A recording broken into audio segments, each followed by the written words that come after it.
بسم الله الرحمن الرحيم.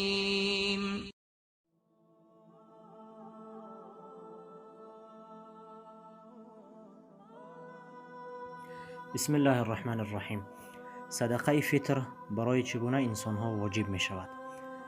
دادن صدقه فطر از دیدگاه مذهب امام اعظم ابو حنیفه رحمت الله علیه برای هر مسلمان آزاد، غلام، کلانسال، زن باشد یا مرد باشد، خردسال باشد، برای این گونه انسان ها واجب است صدقه فطر دادن، به شرطی که از حاجت های اصلیشان فارغ باشند و دارای صاحب نصاب باشند.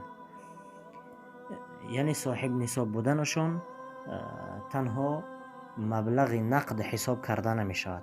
مثلا یک انسانی هست که چیزهای ضروری زندگیش را دارد و در زندگیش و در خانوادهش چیزهای زیادتی دارد که استفاده نمی کند، مثلا قالین‌های زیادی دارد که استفاده نمی کند، در دیوالها کشال هستند، و کرپه و کرپچه‌های دارد که استفاده نمی کند، سالهاست که ایستادگی هستند، اینها را جمع کرده می شود.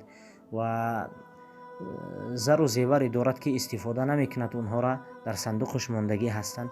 جمیع اینها را حساب میکنن، مبلغ شونه وقتی که به نصاب زکات رسیدند، گویم که به $2000 که رسیدن همین چیزهایش، بالای چنین انسان دادن صدقه فطر واجب میگردد.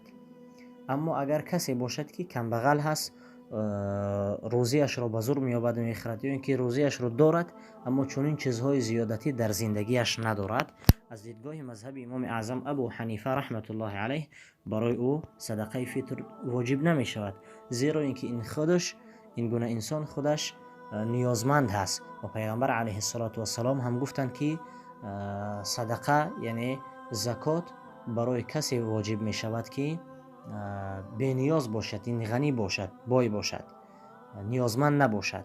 و این گونه انسانی که گفتیم که چیزهای زیادتی در زندگیش ندارد، خودش نیازمند هست، پس بالای شخصی نیازمند صدقه فطر واجب نمی شود. اما از دیدگاه مذهب امام شافعی رحمت الله علیه و دیگر مذاهب اهل سنت و الجماعت، کسی که یک شبانه یک روز طعامش را دارد و غیر از این بود طعام دارد که برای صدقه فطر بدهد، برای چنین انسان صدقه فطر واجب می شود از دیدگاه دیگر مذاهب.